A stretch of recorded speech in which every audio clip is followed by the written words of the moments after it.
नमस्कार, आप देख रहे हैं स्पेशल रिपोर्ट और मैं हूं आपके साथ नेहा दुबे। देश में लोकतंत्र का महापर्व मनाया जा रहा है।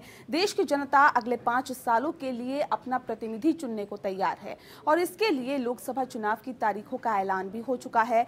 सत्ता के लिए 11 अप्रैल से 19 मई तक 7 चरणों में चुनाव होंगे और 23 मई को नतीजों का ऐलान होगा। ऐसे में लोकसभा चुनाव के लिए सभी राजनीतिक दल अपनी अपनी बिसात बिछाकर जनता को लुभाने की कोशिशों में जुटे हुए हैं। एक बार फिर से जनता को अच्छे दिन के सपने दिखाए जा रहे हैं। सत्ता पक्ष से लेकर विपक्ष तक हर कोई सत्ता में आने पर जनता के लिए वो वादे करने का दावा कर रहा है जो पिछले करीब 70 सालों में नहीं हो सका। जनता हैरान है, परेशान है, लेकिन आखिर किस के वादे पर और दावों पर भरोसा करें। इसी माहौल में हम देश भर में घूमकर जनता का मूड जानने की कोशिश कर रहे हैं। सभी लोकसभा क्षेत्रों में जनता की बुनियादी समस्याएं क्या है और आखिर जनता इस बार किस मुद्दे पर अपना सांसद चुनेगी, ये जानने की हम कोशिश कर रहे हैं। इसी कड़ी में आज हम आपको बागपत संसदीय क्षेत्र ले चलेंगे और जानेंगे कि यहाँ की जनता ने अपने सांसद को चुनने के लिए क्या पैमाना तय किया है और वो कौन से मुद्दे हैं जिस पर यहाँ की जनता वोट करेगी।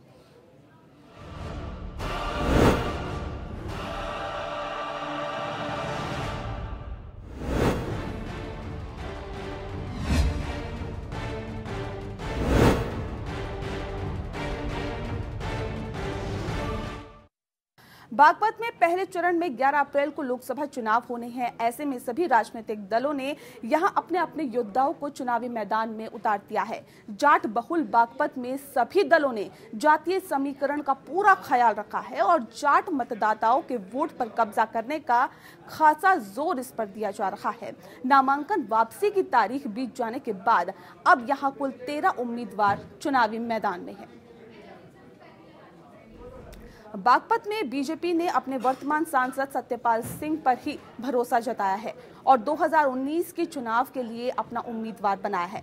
वहीं गठबंधन की ओर से आरएलडी के जयंत चौधरी बागपत के चुनावी मैदान में अपनी किस्मत आजमाने उतरे हैं। वहीं कांग्रेस ने बागपत से जयंत के खिलाफ कोई उम्मीदवार नहीं उतारा है, बल्कि कांग्रेस आरएलडी का समर्थन कर रही है। इसीलिए इस सीट पर अब सीधा मुकाबला बीजेपी और गठबंधन के उम्मीदवार के बीच में है। बीजेपी और आरएलडी दोनों के ही उम्मीदवार जाट है, यानी बागपत में बीजेपी के जाट बनाम आरएलडी के जाट उम्मीदवार के बीच मुकाबला होगा।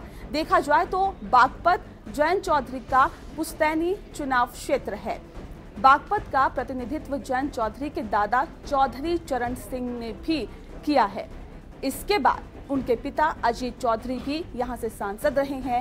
हालांकि 2014 के चुनाव में बीजेपी के सत्यपाल सिंह ने अजीत सिंह को हराकर इस सीट पर कब्जा किया था और दूसरी बार भी बीजेपी के उम्मीदवार बनकर जीत का दावा कर रहे हैं। सत्यपाल सिंह मुंबई के पूर्व कमिश्नर रह चुके हैं और राजनीति में भी अपनी कर्तव्य निष्ठा के लिए जाने जाते हैं। यही वजह है कि 2014 में पहली बार सांसद बनने के बाद उन्हें मोदी कैबिनेट में जगह दी गई।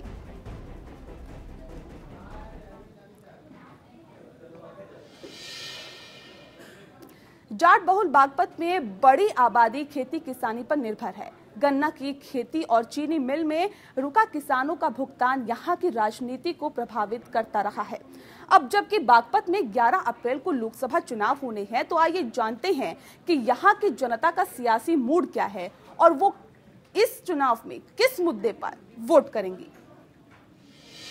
2014 के लोकसभा चुनाव के बाद एक बार फिर वोटरों के हाथ में सत्ता की कमान है। वे जिसको चाहें यहाँ का नेता चुन सकते हैं और जिसको चाहे जमीन की धूल चटा सकते हैं।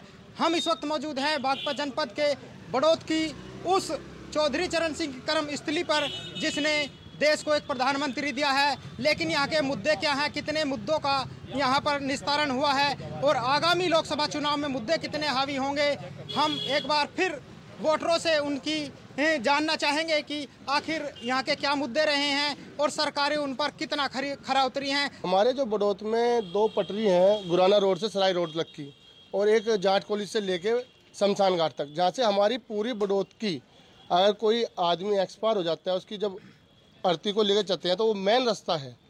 उस मेन रास्ते को यहाँ पे चेयरमैन जो है बड़ौत भाजपा का है विधायक केपी मलिक जी भाजपा के हैं, सांसद सतपाल जी भाजपा के हैं और हमारे योगी महाराज वो भाजपा से हैं।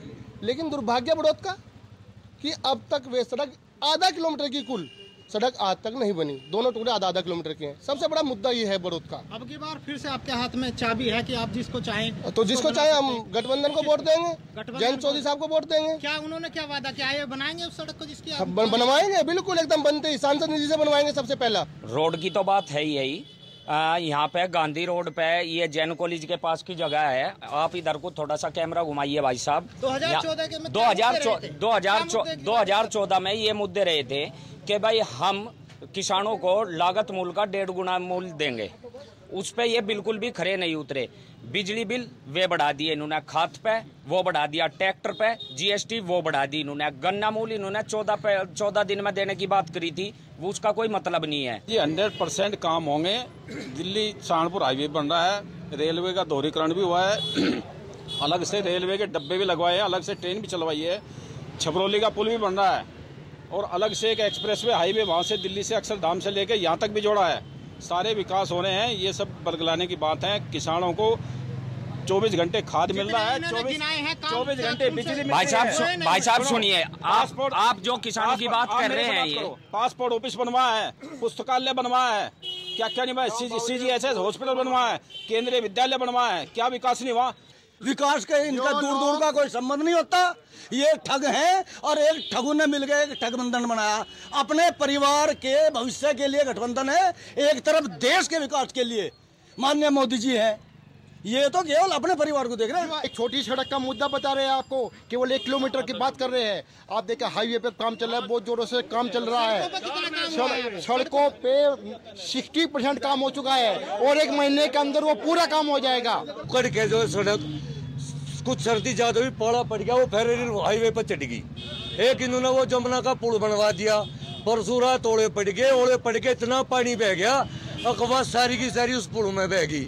यूँ करा इन्होंने विकास बता रहा हूँ। दूसरा ये इन्होंने जो है ये कह हमने गाँव हत्या होने तक बचा दी, उस पर प्रतिबंध लगा दिया। विकास की बात आप करी नहीं। आपके बड़ौत में क्या विकास की संभावना है जो ये है कि जैसे हमारे यहाँ को चौधरी क्या विकास करेंगे? जयंत चौधरी कह रहे रोज जो युवा उन्हें रोजगार देंगे। बागपत का युवा बेरोजगार है, यहाँ कुछ नहीं हुआ। जुमले फेंके गए, नारियल फोड़े गए, यहाँ इतना भ्रष्टाचार है। थाने में जाओ, तहसील में जाओ, 5 साल में रोजगार कुछ नहीं मिला, रोजगार नहीं मिला, कोई चीज नहीं मिला। ये पहले ही जो कुछ है यहाँ पे नहीं हुई, कुछ नहीं हुआ यहाँ, कुछ नहीं, सब बेकार है। बागपत लोकसभा सीट पर 2014 में चली मोदी लहर के दम पर भारतीय जनता पार्टी ने यहां परचम लहराया था और मुंबई पुलिस के कमिश्नर रह चुके सत्यपाल सिंह सांसद चुने गए थे, जबकि आरएलडी के अध्यक्ष अजीत सिंह इस सीट पर तीसरे नंबर पर रहे थे। लेकिन इस बार बीजेपी की राह आसान नहीं है। आरएलडी के जयंत चौधरी गठबंधन के तहत बागपत से चुनाव लड़ रहे हैं।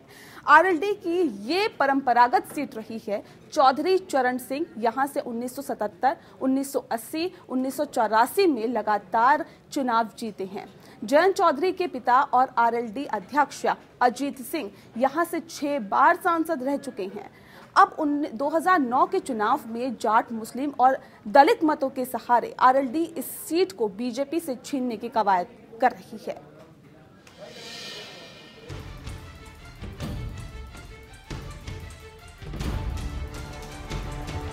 पश्चिमी उत्तर प्रदेश का बेहद महत्वपूर्ण लोकसभा क्षेत्र बागपत इन दिनों राजनीतिक रूप से बेहद गरमाया हुआ है। कांग्रेस ने ये ऐलान कर दिया है कि वो इस सीट से अपना प्रत्याशी नहीं उतारेगी। पार्टी के इस ऐलान के साथ ही अब यहाँ सीधा मुकाबला बीजेपी और सपा बसपा गठबंधन के बीच हो गया है। इस बीच गठबंधन का हिस्सा राष्ट्रीय लोक दल ने अपने प्रत्याशी के रूप में अजीत सिंह के बेटे जयंत चौधरी को मैदान में उतारा है। वहीं बीजेपी की तरफ से डॉक्टर सत्यपाल सिंह चुनाव लड़ेंगे। पश्चिमी यूपी की सियासत की दशा और दिशा तय करने में जाटलैंड के नाम से मशहूर बागपत के जाटों का बड़ा अहम रोल माना जाता है।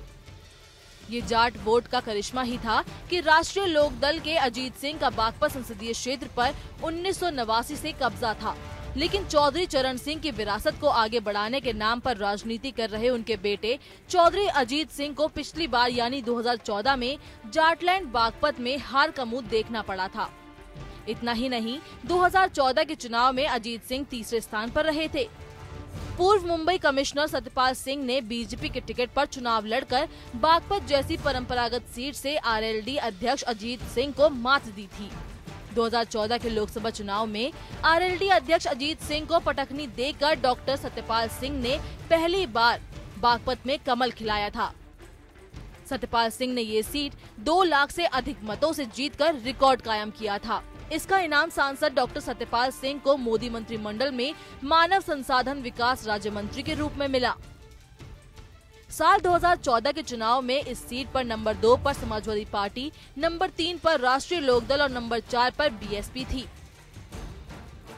2014 के चुनाव में बीजेपी के सत्यपाल सिंह को 4,23,475 वोट मिले थे, जो कुल वोट का 42.2% था। जबकि समाजवादी पार्टी के गुलाम मोहम्मद को 2,13,609 वोट मिले थे, यानी कुल मत का 21.3% वोट। वहीं राष्ट्रीय लोकदल के चौधरी अजीत सिंह को 1,99,516 वोट यानी कि 19.9% वोट ही हासिल कर पाए थे। साल 2014 के चुनाव में 15,05,175 वोटरों ने हिस्सा लिया था, जिसमें 56% पुरुष और 43% महिलाएं शामिल थी। 2019 के लोकसभा चुनाव में गठबंधन के तहत बागपत सीट आरएलडी को मिली है और अजीत सिंह के बेटे जयंत सिंह यहां से प्रत्याशी हैं, जबकि बीजेपी की तरफ से वर्तमान सांसद सत्यपाल सिंह को उम्मीदवार बनाया गया है। 2019 में जयंत चौधरी अपने पिता के हार का बदला और अपनी खोई विरासत को वापस लाने की कोशिश कर रहे हैं। 2014 के चुनाव में जयंत चौधरी के पिता अजीत सिंह की हार उनके लिए पैरों तले जमीन खिसकने के मानित था, क्योंकि 1960 के दशक से चौधरी चरण सिंह और उनकी मृत्यु के बाद अजीत सिंह जाटों के एकमात्र नेता रहे थे। पूरे पश्चिमी उत्तर प्रदेश में चौधरी चरण सिंह की ही तूती बोलती थी। उत्तर प्रदेश के 150 विधानसभा सीटों पर उनका प्रभाव था। वे किसानों, खासतौर पर जाटों के खैरख्वाह माने जाते हैं। चौधरी चरण सिंह के बाद कंप्यूटर इंजीनियर रहे बेटे अजीत सिंह ने उनकी राजनीतिक विरासत संभाली, लेकिन 2014 के चुनाव में बीजेपी के सत्यपाल सिंह ने अजीत सिंह का जाटलैंड पर वर्चस्व तोड़ दिया। चरण सिंह ने जाटों के साथ मुसलमान, गुर्जर और राजपूतों का समर्थन जुटाकर मजगर का चुनावी समीकरण बनाया था। अजीत सिंह ने उस समीकरण को बनाए रखने का भरपूर प्रयास किया, लेकिन 2014 के मोदी लहर में सारे समीकरण ध्वस्त हो गए। यहाँ तक कि लाख कोशिशों के बाद भी साल 2017 में हुए विधानसभा चुनाव में आरएलडी को मुंह की खानी पड़ी। अब जबकि बागपत में पहले चरण में 11 अप्रैल को मतदान होना है, तो बागपत में सियासी पारा चरम पर पहुंच गया है। सभी पार्टियां एक बार फिर से अपनी चुनावी रणनीति के जरिए जनता को रिझाकर वोट की जुगत में लग गई है। विपक्ष सांसद सत्यपाल सिंह पर अपने संसदीय क्षेत्र में विकास कार्यों की अवहेलना करने का आरोप लगा रहा है, तो सांसद अपने विकास कार्यों की फहरिस्त लेकर जनता के सामने हैं। बीजेपी प्रत्याशी और सांसद सत्यपाल सिंह अपने विकास कार्यों के दम पर एक बार फिर से जीत का दावा कर रहे हैं, तो वहीं विपक्ष उनके दावों को जुठलाने पर तुला हुआ है। अब देखना है कि जनता किस मुद्दे पर अपना फैसला सुनाती है, क्योंकि लोकतंत्र में जनता का फैसला ही आखिरी फैसला होता है। बागपत से सचिन त्यागी की रिपोर्ट। और चलिए अब जानते हैं कि बागपत की मुख्य समस्याएं क्या हैं और यहाँ की जनता इस बार किस मुद्दे पर अपना सांसद चुनेगी। 2019 के लिए चुनावी बिगुल बज चुका है। नामांकन के बाद 2 प्रत्याशी बागपत सीट से आमने सामने की टक्कर पे हैं। एक विरासत बचाने पे लगा है, तो दूसरा किसानों और मजदूरों की लड़ाई लड़ने की बात कर रहे हैं। इन्हें 5 साल देख लिया, 5 साल में इन्होंने किसान मजदूर के लिए कुछ नहीं किया, केवल जुमलेबाजी की। तो लोकदल किसान मजदूर के लिए ही केवल किसान मजदूर व्यापारी, और कोई विकास की दरकार यहाँ पे है? विकास तो होगा ही। जब किसान मजदूर का विकास होगा तो देश का विकास होगा। 80% लोग किसान मजदूर हैं इस देश में। किसान का विकास होगा तो देश का विकास होगा, क्योंकि इस भारत का विकास गांव की गलियों से होकर गुजरता है, और गांव की गलियां सुनसान पड़ी हैं, उनके मुंह पड़ी हैं। आप कितना सहमत हैं इनकी बात से? सब सहमति है जी इनकी बात से, सब 100% सहमत है। किसान मजदूर हितैषी पार्टी केवल लोकदल है। बीजेपी ने कुछ पाँच साल में कोई विकास नहीं किया। क्या है बीजेपी ने विकास किया है यहाँ पे? जो थोड़ा बहुत विकास किया है उससे यहाँ की पब्लिक संतुष्ट नहीं है। विकास से संतुष्ट नहीं? इस विकास से संतुष्ट नहीं है क्योंकि व्यापार वगैरह सब कुछ ठप हो चुके हैं। लोग बहुत पिछड़ चुके हैं। ये जीएसटी है, नोटबंदी, ये जो लाइन लगी हुई है ना, कभी किसी की आधार कार्ड की लाइन में तो कभी राशन कार्ड की लाइन में तो कभी किसी चीज़ की लाइन में, थक चुके हैं लोग बीजेपी से। बीजेपी का जो विकास रहा है उससे कहीं ना कहीं लोग परेशान हुए हैं। विकास अगर कहीं होता है तो उससे परेशानियां तो आती ही हैं, लेकिन लोगों का यह जो दर्द है कहीं ना कहीं वोट अब मतदान में सामने आ सकता है, जिसका खामियाजा बीजेपी को भी भुगतना पड़ सकता है। बस सरकार तो बीजेपी की बननी चाहिए। बीजेपी की क्यों बननी चाहिए? बननी चाहिए, सही आदमी। क्या विकास क्या है यहाँ पे? विकास बतेरे हो रहे हैं। अब तो पहले क्या हुआ, लोक दल का यहाँ पे 35 साल से रहा है वर्चस्व। हाँ, कुछ नहीं हुआ, कभी विकास नहीं हुआ ना। किसान मजदूरों के लिए क्या हुआ? कुछ भी ना हुआ। वोट बीजेपी को देंगे, विकास हो जाएगा, बहुत बढ़िया, रोजगार मिलेगा जी। ठीक है जी, जयंत चौधरी को वोट करेंगे। जयंत चौधरी इस वजह से करेंगे क्योंकि किसान जो है इतने परेशान कर दिए इस सरकार ने, खेत में जो है चौकीदार बना के छोड़ दिए। पहले तो इन डांगरों की चौकीदारी करें, ऊपर से फिर ये 12 इंच चोरों की चौकीदारी करें। इतना बुरा हाल है, एक रात में 15-12 रुपये चोरी हो गई। कानून व्यवस्था भी खराब है और तुम्हारा जो है सरकार भी सही नहीं है। किसानों को बिल्कुल ही परेशान करके रख दिया है। हाँ, जाटलैंड है यहाँ, कहीं ना कहीं लोकदल का वर्चस्व रहा है, लेकिन पिछले 2014 के चुनाव में चौधरी अजीत सिंह को लाखों वोटों से हार का सामना देखना पड़ा। बागपत संसदीय सीट से भारतीय जनता पार्टी की ओर से मौजूदा सांसद सत्यपाल सिंह चुनाव लड़ रहे हैं। जाटों के गढ़ बागपत की सीट गठबंधन के तहत आरएलडी के खाते में गई है और यहां अजीत सिंह के बेटे जयंत चौधरी चुनावी मैदान में हैं, जबकि शिवपाल सिंह यादव की पार्टी ने चौधरी मोहम्मद मोहकम को प्रत्याशी बनाया है। कांग्रेस ने आरएलडी के समर्थन में अपना उम्मीदवार नहीं उतारा, यानी बीजेपी की घेराबंदी के लिए सभी दलों ने अपनी पूरी ताकत झोंक दी है। तो क्या इस घेराबंदी से बागपत के इतिहास के पन्नों में एक नए सांसद का नाम जुड़ पाएगा? क्या विपक्ष बीजेपी उम्मीदवार को हराने में कामयाब हो पाएगा? क्या है बागपत की जनता का सियासी मिजाज? ये जानने के लिए आइए देखते हैं बागपत का सियासी इतिहास। पश्चिमी उत्तर प्रदेश का बेहद महत्वपूर्ण लोकसभा क्षेत्र बागपत इन दिनों राजनीतिक रूप से बेहद गरमाया हुआ है। कांग्रेस ने ये ऐलान कर दिया है कि वो इस सीट से अपना प्रत्याशी नहीं उतारेगी। कांग्रेस के इस ऐलान के साथ ही अब यहाँ सीधा मुकाबला भारतीय जनता पार्टी और एसपी बीएसपी आरएलडी गठबंधन के बीच हो गया है। इसी बीच गठबंधन का हिस्सा आरएलडी ने अपने प्रत्याशी के रूप में जयंत चौधरी को मैदान में उतारा है। वहीं बीजेपी की तरफ से डॉक्टर सत्यपाल सिंह चुनाव लड़ेंगे। बागपत निर्वाचन क्षेत्र के राजनीतिक इतिहास पर नजर डालें तो ये बेहद दिलचस्प रहा है। ये ऐसी सीट है जिसने देश की किसी भी राजनीतिक पार्टी को लंबे समय तक अपनी जड़ जमाने नहीं दी। पहली जीत जनसंघ के नाम। 1967 में यहाँ पहली बार हुए थे लोकसभा चुनाव, जहाँ जनसंघ के उम्मीदवार आर.एस. शास्त्री पहले सांसद बने। शास्त्री 1,54,518 वोट पाकर जीते। वहीं कांग्रेस के के.सी. शर्मा सिर्फ 67,960 वोट ही अपने लिए जुटा पाए। 1971 में कांग्रेस का खुला खाता। 1971 में बागपत के लिए हुए दूसरे लोकसभा चुनाव में कांग्रेस ने अपनी जीत का खाता खोला। कांग्रेस ने अपने टिकट पर रामचंद्र विकाल को चुनाव मैदान में उतारा। रामचंद्र ने कांग्रेस को इस सीट से जीत दिलाई। उन्होंने भारतीय क्रांति दल पार्टी के रघुवीर सिंह को हराया।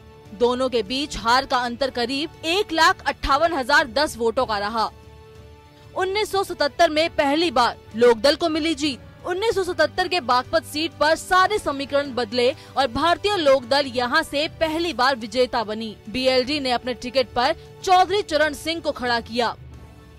चौधरी चरण सिंह ने पहली ही बार में भारतीय लोकदल को जीत दिला दी।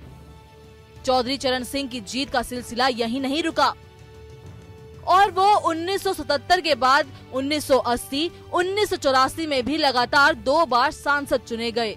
1977 में चरण सिंह ने कांग्रेस के रामचंद्र विकाल को 1,21,538 वोटों के अंतर से हराया। 1980 में भी उन्होंने कांग्रेस उम्मीदवार रामचंद्र को मात दी। 1984 में वे तीसरी बार सांसद बने। उन्होंने कांग्रेस के महेश चंद्र को हराया था। दोनों के बीच हार का फासला करीब 85,674 वोटों का रहा। 1989 में अजीत सिंह बने बागपत सांसद। 1989 में 9वीं लोकसभा के लिए चुनाव में जनता दल ने जीत का परचम लहराया। जनता दल उम्मीदवार अजीत सिंह यहां से जीतकर सांसद बने। उन्होंने कांग्रेस के महेश शर्मा को भारी वोटों के अंतर से हराया। इसके बाद 1991 में भी उन्होंने जनता दल उम्मीदवार के प्रत्याशी के रूप में जीत हासिल की। इसके बाद 1996 में अजीत सिंह तीसरी बार सांसद चुने गए। 1996 में अन्य पार्टी से जीते अजीत सिंह। 1996 में हुए 11वीं लोकसभा चुनाव में भी अजीत सिंह ही सांसद बने, लेकिन इस बार वो किसी और पार्टी की तरफ से खड़े हुए। 1996 में उन्होंने कांग्रेस की टिकट पर चुनाव लड़ा, जिसमें वो जीते और लगातार तीसरी बार सांसद चुने गए। 1998 में पहली बार यहां कमल खिला। 1998 में भारतीय जनता पार्टी ने यहां से पहली बार जीत दर्ज की। बीजेपी के टिकट पर सोमपाल सिंह शास्त्री ने इस सीट से पार्टी का खाता खोला। सोमपाल ने भारतीय किसान कामगार पार्टी में शामिल हो चुके अजीत सिंह को हराया था। 1999 में अजीत सिंह फिर बने सांसद। 1998 में हारने के बाद अजीत सिंह ने किसान कामगार पार्टी का साथ छोड़ दिया और 1999 में राष्ट्रीय लोक दल के टिकट पर वे बागपत सीट से खड़े हुए। उन्होंने इस बार बीजेपी के सोमपाल शास्त्री को हराया। सोमपाल शास्त्री को हराना उनके लिए एक बड़ी जीत थी, क्योंकि 1998 में सोमपाल शास्त्री ने ही अजीत सिंह को हराया था। इस बार अजीत सिंह न सिर्फ जीते बल्कि 2004, 2009 में भी लगातार 2 बार सांसद चुने गए। 2014 में बीजेपी ने बाजी मारी। 2014 में देश की 16वीं लोकसभा के चुनाव में बीजेपी ने फिर से बाजी मारी। बीजेपी ने सत्यपाल सिंह को यहां से खड़ा किया, जिन्होंने उसे दूसरी बार जीत दिलाई।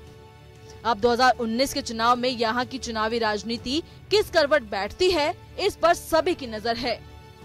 Bureau report. सियासी इतिहास में भले ही बागपत में आरएलडी का पलड़ा भारी है, लेकिन 2014 में हार के बाद क्या 2019 में आरएलडी यहां वापसी कर पाएगी? क्या बीजेपी बागपत सीट पर अपना कब्जा बरकरार रख पाएगी? आखिर चुनाव से चंद दिन पहले क्या है बागपत के वोटर्स का मूड? आइए जानते हैं। बागपत में भाजपा का एक तरफा जीत होगी और जो ये ठगबंधन आया है इसकी निश्चित हार है और पिछली बार से ज़्यादा आपकी बार भाजपा बढ़त होकर जीतेगी और डॉक्टर सत्यपाल सिंह दोबारा यहाँ के विकास फोर्स के रूप में सांसद बनेंगे और उन्होंने जितना विकास कराया है पिछले 60 साल से जो यहाँ राज कर रहे थे उन्होंने कभी सोचा नहीं होगा कि ऐसे भी विकास कार्य होते हैं और भाजपा फिर अधिक वोटों से जीतेगी। समस्या हल हुई है? सारी समस्या समाधान हो रहा है। किसान खुश है, बिल्कुल हम भी किसान, हम भी खुश हैं। पर हमारा तो एक कहना, पिछली बार तो इसका बापू दसाया था बागपत की जनता ने, अब कैसे दसा के भेजेंगे जयंत चौधरी को? पिछले काफी समय से इनका राज रहा तो तोड़ तो दिया राज हमारे सतपाल सिंह ने आ गए। यहाँ राजनीति ये लग रही है कि बीजेपी को सपोर्ट करने वाले हैं और अदर पार्टी को किसी को वोट नहीं करेंगे। ठीक है जी, और ओनली फॉर ना सतपाल है, ओनली फॉर मोदी है। मैन ये बात है। विकास को वोट देंगे, देश को वोट देंगे, देश के हित में वोट देंगे। इनको क्या वोट देगा फायदा? जिन्हें खुद के अपना नहीं पता वो देश का क्या करेंगे, उनको अपना ही खुद को नहीं पता। मुद्दे नहीं है क्या अभी तो? गठबंधन के पास मुद्दे हैं? कोई मुद्दे नहीं। इनके कौन प्रधानमंत्री बनेगा? अजीत सिंह बनेगा, जयंत बनेगा, कौन बनेगा? इनमें मायावती बनेगी, अखिलेश बनेगा। इनके तो चेहरे अभी इनका तो एक ही चेहरा मोदी, जो देश का विकास करेगा और देश हित के। जीएसटी बहुत अच्छी स्कीम थी। जो व्यापारी चोर थे, कच्ची पर्ची पे काम करते थे, वो जीएसटी से खत्म हो गया है और जो छोटे व्यापारी थे जिन्हें नुकसान हो रहा था, जो टैक्स भी देते थे और उनका कहीं नजर नहीं आता था, आज वो टैक्स के स्लैब में आ गए और गवर्नमेंट को टैक्स देते हुए खुश हैं। और जीएसटी से लोगों का मानना है लाइन में खड़े कर दिए, ये कर दिया। नहीं, कोई लाइन में नहीं। और कुछ अच्छे कार्य के लिए अगर थोड़ा दिन लाइन में खड़ा भी होना की कोई दिक्कत नहीं है। शराब की लाइनों में लोग लाइन में खड़े होते हैं, क्या वहाँ शर्म नहीं आती? शराब लेते समय लंबी लंबी लाइन लगाती है। अगर देश हित में लाइन में लगना हो कोई दिक्कत नहीं है। तो बीजेपी के लिए सभी जगह से वोट मिलेगा, सभी बिरादरी का वोट मिलेगा क्या? बिल्कुल सर, पूरे राष्ट्र में सभी बिरादरी का वोट मिलेगा और मैं आपको बता देता हूँ, ये आश्वस्त कर देता हूँ कि अगले पीएम भी मोदी हैं और मोदी सबके दिलों में रहते हैं। और अंतर्राष्ट्रीय स्तर पे भी मोदी मोदी है, तो देश में क्यों नहीं होगा, ये मेरा कहना है। मोदी ओनली मोदी। हम तो ये कहते हैं लेकिन चुनाव ना हो, केवल मोदी का ही नाम रहना चाहिए, चुनाव ही खत्म कर दो आजीवन। लेकिन जैसे नया चेहरा है, अब जयंत चौधरी को लाए, पहले अजीत सिंह यहाँ पे लड़ते थे, क्या सहानुभूति मिलेगी? नहीं, कोई सहानुभूति नहीं मिलेगी। चौधरी परिवार को कोई सहानुभूति यहाँ पर नहीं मिलती नजर आ रही है, और ना ही यहाँ के लोगों का मानना है कि यहाँ ना उनके पास कोई मुद्दा है जिससे वे चुनाव में आगे लड़ सके। भले ही बीजेपी की बुराई करते नहीं, लेकिन उससे बीजेपी का और विस्तार होगा। कैमरामैन गौरव कुमार के साथ APN न्यूज के लिए सचिन त्यागी, बागपत। चलिए इसी के साथ स्पेशल रिपोर्ट पे इतना ही। मुझे दीजिए इजाजत, नमस्कार।